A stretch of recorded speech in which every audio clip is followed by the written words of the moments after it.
नमस्ते। अच्छा, कभी सोचा है कि हम रोजमर्रा में जो छोटे छोटे रीति रिवाज निभाते हैं, जैसे किसी को नमस्ते करना या बड़ों के पैर छूना, इनका मतलब हमारी सोच से कहीं ज्यादा गहरा हो सकता है? तो सबसे पहला सवाल, हाथ मिलाने की जगह नमस्ते ही क्यों? और ये भी कि पूजा में इतने सारे फल हैं, फिर भी देवता को नारियल ही क्यों चढ़ाते हैं? और हाँ, वो पावरफुल आवाज, मंदिरों में गूंजने वाले शंख के पीछे आखिर क्या राज है? तो देखिए, ये सिर्फ पुरानी परंपराएं नहीं हैं। इन सबके पीछे ना एक बहुत ही गहरा लॉजिक है, एक ऐसा तर्क जो साइंस और स्पिरिचुअलिटी दोनों को जोड़ता है। चलिए जरा इसे और करीब से समझते हैं। तो सबसे पहले बात करते हैं एक बहुत ही आम रिवाज की, अभिवादन। मतलब हम एक दूसरे का स्वागत कैसे करते हैं। अब जरा इन दोनों तरीकों में फर्क देखिए। हैंडशेक, साइंटिफिकली देखें तो जर्म्स तो फैलते ही हैं ना, है ना? और कुछ लोग ये भी मानते हैं कि इससे एनर्जी और यहां तक कि कर्मों का लेन देन भी होता है। दूसरी तरफ है नमस्ते, जो पूरी तरह हाइजीनिक है। स्पिरिचुअली देखें तो हाथ मिलाना दो अलग अलग ईगो का मिलना हो सकता है, लेकिन नमस्ते में हम अपने ईगो को साइड में रखते हैं। जब हम दोनों हाथ जोड़ते हैं तो इसका मतलब होता है कि मेरे अंदर की दिव्यता आपके अंदर की दिव्यता को प्रणाम करती है और हम एक बड़े मकसद के लिए एक हो रहे हैं। और ऐसा ही कुछ पैर छूने के साथ भी है। ये सिर्फ रिस्पेक्ट दिखाने का एक तरीका नहीं है, ये इस बात को मानना है कि जिस व्यक्ति के हम पैर छू रहे हैं उसके अंदर भी वही डिवाइन कॉन्शियसनेस है जो हम सब में है। ये ह्यूमिलिटी, मतलब विनम्रता और श्रद्धा का एक बहुत ही गहरा एक्ट है। अच्छा, अभिवादन से आगे बढ़ते हैं और अब बात करते हैं उन रिचुअल्स की जो पूजा पाठ वाली जगहों पर होते हैं।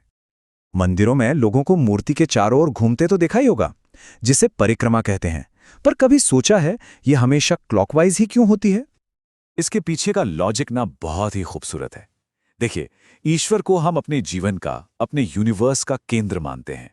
तो जब हम उन्हें सेंटर में रखकर क्लॉकवाइज घूमते हैं तो हम एक तरह से ये कह रहे हैं कि हमारे सारे काम सही रास्ते पर एक मकसद के साथ चल रहे हैं।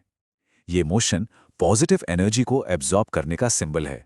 और यह भी माना जाता है कि परिक्रमा करते हुए मंत्र जपने से हमारे बुरे कर्म भी खत्म होते हैं। चलिए अब नारियल की बात करते हैं। ये सिर्फ एक फल नहीं है, ये तो अपने आप में एक साइंटिफिक मार्वल है। जरा सोचिए इस बारे में। नारियल का पेड़ खारे पानी को एब्जॉर्ब करता है, लेकिन उसके अंदर का पानी एकदम मीठा और प्योर होता है। ये नेचर का कितना अमेजिंग ट्रांसफॉर्मेशन है। और यहीं से हमारे लिए एक बहुत पावरफुल मैसेज निकल कर आता है।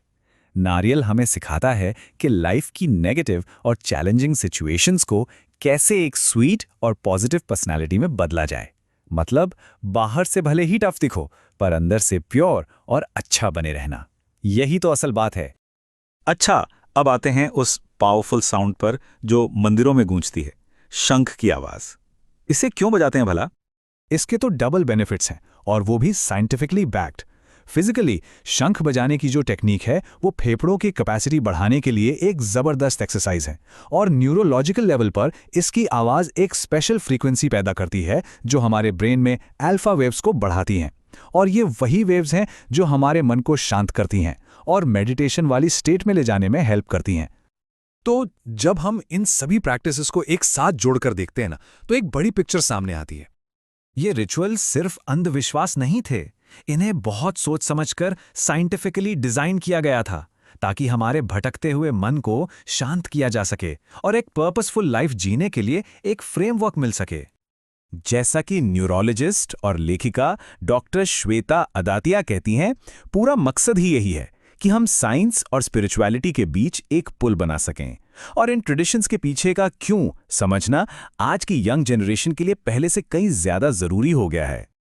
तो अगली बार जब इनमें से कोई भी काम करें तो एक सेकंड के लिए रुकिएगा और उसके पीछे छिपे गहरे मतलब के बारे में जरूर सोचेगा। और ये हमें इस सवाल पर लाके छोड़ता है कि हमारी अपनी डेली लाइफ की छोटी छोटी आदतों में और कौन कौन से छिपे हुए लॉजिक हो सकते हैं।